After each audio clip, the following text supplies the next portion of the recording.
Então, eu sou mãe do Luiz, de 16 anos, e eu tive ele de um parto hospitalar, no SUS, mas que foi uma experiência muito bacana. E no dia que ele nasceu, eu tive um despertar de entender por que algumas mulheres relatavam partos tão traumáticos, né? Relatavam só a parte da dor. E o parto dele, apesar de ser um parto intenso, longo e com bastante desafios, foi uma experiência bacana. E então eu comecei a estudar sobre partos na época. E o que eu tinha de recursos eram grupos no Facebook. E eu comecei a estudar sobre parto e comecei a buscar entender sobre isso para que mais mulheres pudessem ter experiências positivas. Na época eu queria me tornar doula por conta dessa experiência positiva, mas ainda não foi possível. Quando o Luiz tinha 5 anos, eu engravidei novamente. Foi uma gestação planejada, mas eu sofri uma perda gestacional. E aquilo foi um trauma para mim, foi uma experiência muito difícil. E para o Luiz, que já entendia o que estava acontecendo também. Então, eu decidi pausar naquele momento a chegada de uma nova gestação. Quando o Luiz tinha 9 anos, eu engravidei novamente, foi bem festejado, a gente fez surpresa para todo mundo da família, mas novamente eu sofri uma perda gestacional. E foi nesse momento que, em família, a gente sentiu que não era mais, para nós ter outro filho. O Luiz já estava grande, já parou de pedir um irmãozinho. Eu e o meu marido, a gente já chegou no consenso de que estava tudo bem, que a gente já estava completo e que não precisava de mais filhos. Eu fui para o lado profissional, fiz a minha formação como doula em 2018, já voltada para trabalhar também com a questão da perda gestacional, do luto perinatal, e falava que eu não ia mais ter filhos. Mas nesse momento que eu comecei a atuar como doula, eu lembro de ter falado com a Raquel, e ela veio 2 vezes para fazer roda de conversa comigo. E eu brincava com ela, eu falava, olha, Raquel, não está nos meus planos ter mais filhos, de jeito nenhum, não quero mais filhos mesmo. Mas se eu engravidar por acidente, eu quero você no meu parto. Mas isso na minha, já era uma questão assim fechada, sobre não ter mais filhos. E na pandemia, eu me deparei grávida, de surpresa. E no início foi bem assustador, pelo meu histórico das perdas anteriores. Eu não conseguia me apegar com a gestação no início, porque para mim aquela gestação também não iria evoluir em algum momento. Então era bem difícil para mim curtir aquele momento. E aí as semanas foram passando, nessa época eu já trabalhava na parte técnica da enfermagem dentro de um centro obstétrico. E estando dentro do centro obstétrico, eu não conseguia me ver parindo lá. Não era aquilo que eu queria para mim. E conforme a gestação foi evoluindo e eu fui me deparando com uma gestação saudável, que não tinha nenhum risco, eu parei e pensei, poxa vida, e o meu sonho de ter meu bebê em casa, com uma equipe de parto domiciliar, porque era um sonho para mim. Eu tinha isso em mente, de que se eu engravidasse novamente, eu queria ter um parto domiciliar. E a gestação estava transcorrendo tranquila.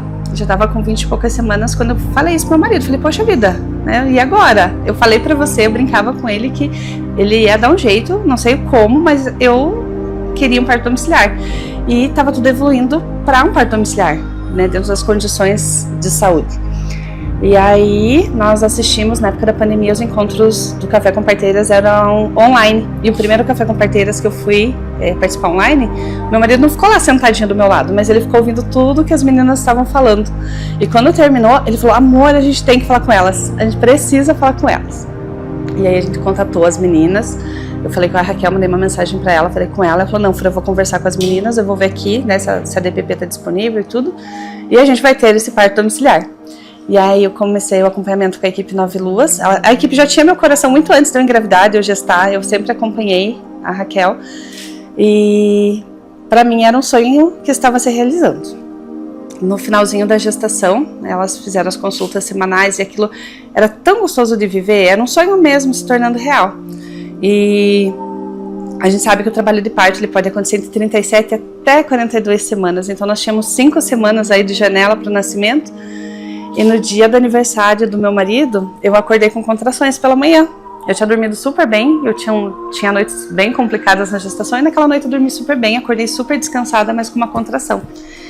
E eu segui tranquila a minha rotina, eu tinha uma consulta com a minha médica às 9 da manhã, e eu fui me arrumar para a consulta, com contrações, ainda não acreditando que era um trabalho de parto. Porque eu não queria aceitar que ela ia nascer bem no dia do aniversário do pai. E eu mandei mensagem para elas e falei, olha, alguma coisa tá acontecendo, tá diferente. E aí tomei um banho bem longo, as contrações não espaçaram com o banho, continuaram. Eu sequei o meu cabelo, coloquei roupa para lavar e as contrações vindo, e as meninas, a Ana pediu para mim começar a cronometrar essas contrações para elas terem uma ideia de quando ir lá para casa. E quando eu comecei a marcar as contrações, eu assustei, porque na minha cabeça elas não estavam ainda regulares o suficiente. Quando eu comecei a marcar no aplicativo, elas vinham a cada 3 minutos e estavam durando em média 1 minuto e pouquinho. Então já era um trabalho de parto ativo. E eu lembro do meu marido correndo, arrumando o ambiente, arrastando os móveis para ter um pouquinho mais de espaço, que a nossa casa é pequena, colocando uma capa no sofá e colocando luzinha, a nossa playlist, ligando o aquecedor. E era um momento só de nós dois ali. Um ambiente protegido, gostoso. O nosso filho mais velho tinha saído para ir para a escola, não sabia o que estava acontecendo em casa. E a gente ficava curtindo muito. E aí eu lembro das meninas pedindo para o meu marido me filmar durante a contração, para elas terem ideia de como estava. E eu lembro dos áudios que eles iam conversando entre eles. E eu sabia que o bicho estava pegando, que era um trabalho de parto ativo. E eu falava pro meu marido, pede para as meninas virem logo, por favor. Eu não quero que o neném nasça e esteja só nós dois em casa. E ele falava, calma amor, se nascer eu pego. Porque ele se sentiu tão preparado com os encontros que elas fizeram durante a gestação. Ele absorveu tanto, ele se interessou, estudou, que ele estava totalmente tranquilo. Ele estava extremamente preparado. E ele estava calmo. E aí eu lembro de eu gritando com ele, né, pleno trabalho de parto ativo, gritando com ele, fala pra elas virem, porque eu não quero que esteja só você aqui. E logo em seguida a Ana chegou primeiro. Ela chegou, eu só consigo lembrar dela abrindo material em cima da mesa, preparando tudo. E aí ela veio me avaliar, estava tudo bem. Ela ouviu os batimentos da Ohana, verificou meus sinais vitais. Aí ela perguntou se eu queria fazer um toque. E eu fiquei naquela, eu quero ou não quero saber, né? Mas eu queria saber, estava muito intenso, então eu queria saber para quantas horas eu ainda deveria me preparar. E aí ela fez o exame de toque e eu vi um sorriso no rosto dela. E como eu estou habituada a trabalhar com gestantes e acompanhar trabalhos de parto, a gente sabe que quando uma notícia não é tão boa, a gente não fica estimulando a pessoa a saber quanto que tá. Quando a gente dá um indício, né, até com um sorriso, é que tem uma evolução legal. E saber pode trazer um balde de água fria ou trazer ânimo. E aí, pela expressão dela, eu perguntei, quanto que tá? E ela falou assim, Fran, tá 8 para 9, tá bem, né, tá só uma bordinha ali. E aquilo deu um gás. E eu lembro, a partir desse momento, só intensificou, ficou muito intenso. Eu lembro da Raquel chegando, bem de quietinho. E o clima gostoso que tava, o silêncio, ela entrando quietinho. Ela deu um abraço, mas um abraço tão quentinho, um abraço tão gostoso naquele momento. E tinha uma música da minha playlist que eu falava que me trazia mais força.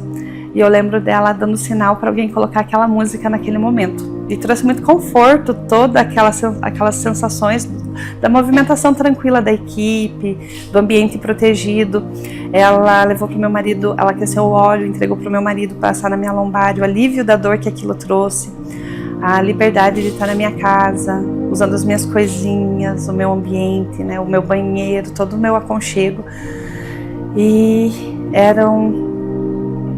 não lembro exatamente o horário, né, que eu cheguei na dilatação total, mas o horário que a Ana Rita chegou na minha casa era umas 10h15 da manhã. E a Ohana nasceu às 11h57, foi uma evolução ali bem rápida mesmo. E tinha no nosso plano de parto que o meu marido gostaria de receber a Ohana quando ela nascesse. E na hora, assim, ele ficou tão emocionado que ele não conseguiu e ele não quis sair. Ele estava no meu ombro ali e ele foi um apoio bem importante. E ele falou, não vou sair daqui. E a Ohana nasceu num parto muito tranquilo. Ela chegou de uma forma muito tranquila.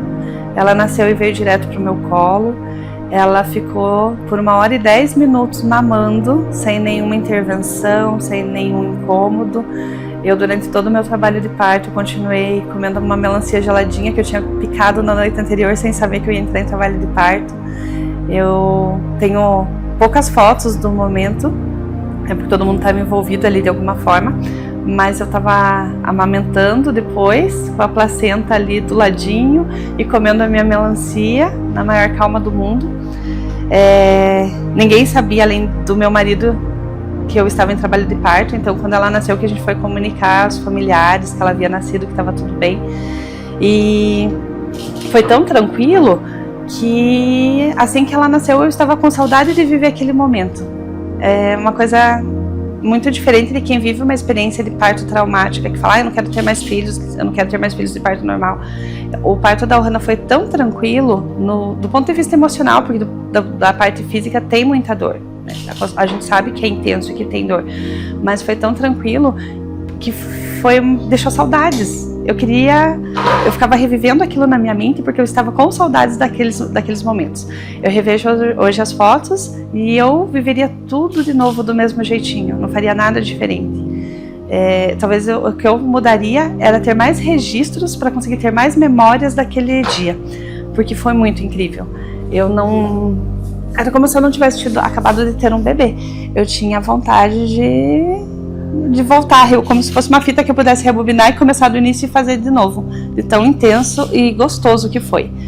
E depois as meninas ficaram lá em casa ainda por mais um tempo, observando, e foi delicioso, né? Delicioso, eu levantei, eu comi, eu fui tomar um banho, eu fui para minha cama. Nisso meu filho mais velho veio da escola, né? Ele saiu da escola 1 hora e foi para casa. E a gente deitou na minha cama, eu, a Ohana e meu filho mais velho, e ficar pensando que se eu estivesse no hospital eu estaria longe do meu filho mais velho, eu não estaria com aquele conforto e aquele aconchego do meu lar, eu não estaria tão bem assistida porque eu tinha 2 enfermeiras obstetras ali para mim, só para mim e para o meu bebê. Depois também no pós-parto, a visita delas, o acompanhamento com a Ohana em casa, foi muito importante, foi maravilhoso.